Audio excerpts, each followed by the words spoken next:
नाशिकमध्ये महाविकास आघाडीचे उमेदवार गणेश गीतेंच्या प्रचाराच्या गाड्यांची तोडफोड केल्याचा आरोप करण्यात आलाय।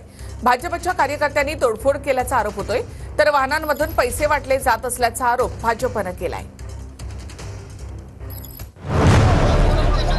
नाशिक पूर्वमध्ये मविया महायुतीत वाद आणि तणाव। नाशिक पूर्वमध्ये महाविकास आघाडी आणि महायुतीतल्या वादानंतर आता तणाव वाढल्याचं दिसतंय। महायुतीच्या कार्यकर्त्यांकडून मवियाच्या उमेदवारांच्या प्रचारातल्या गाड्यांवर हल्ला केल्याचा आरोप करण्यात येतोय। दरम्यान मविया उमेदवाराच्या प्रचारातील गाड्यांमधून पैशांचं वाटप होत असल्याचा आरोप भाजपने केलाय। तर निवडणूक खालच्या पातळीवर जाऊन पोहोचलीये, प्रचाराच्या गाडीत पैसे होते तर पोलिसांनी गाडी चेक केली नाही का? पैसे वाटण्याची गरज त्यांना आम्हाला नाही, असं मवियाचे उमेदवार गणेश गीते म्हणालेत।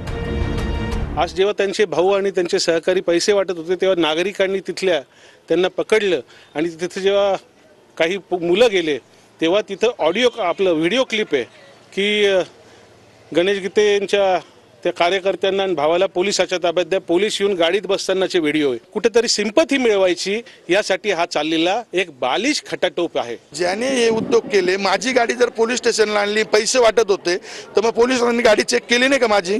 त्यांनी माझी गाडी चेक करावी ना। माझ्या गाडीत काही सापडले का 2-4 कोटी, 5,000, 10,000 बघून घ्यायचे ना। पैसे वाटण्याची गरज त्यांना पडेल, कारण पैसे भारतीय जनता पार्टी पुरवते। मी पण 10 वर्ष तिथं होतो ना। दरम्यान इथल्या प्रकारानंतर स्वतः सुप्रिया सुळे पोलीस आयुक्तालयात पोहोचल्या।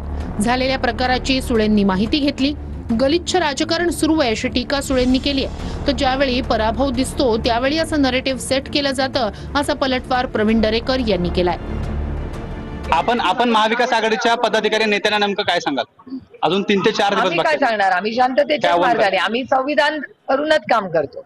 प्रॉब्लेम आमचा नाहीये, प्रॉब्लेम सत्तेत असलेल्या भारतीय जनता पक्ष आणि त्यांच्या मित्र पक्षाचा आहे। आम्ही ना असलं गलिच्छ राजकारण कधी केलं आणि कधी करणारही नाही। ज्या वेळेला पराभव समोर दिसतोय त्यावेळेला अशा प्रकारचं नॅरेटिव्ह सेट करण्याचा प्रयत्न सुरू होतो। जसं पाऊस येणार असेल की डराव बेडूक करतात, म्हणजे आपल्याला पावसाची चाहूल त्या ठिकाणी लागते। तसं पराभव हा निश्चित झालाय हे सुप्रियाताईंना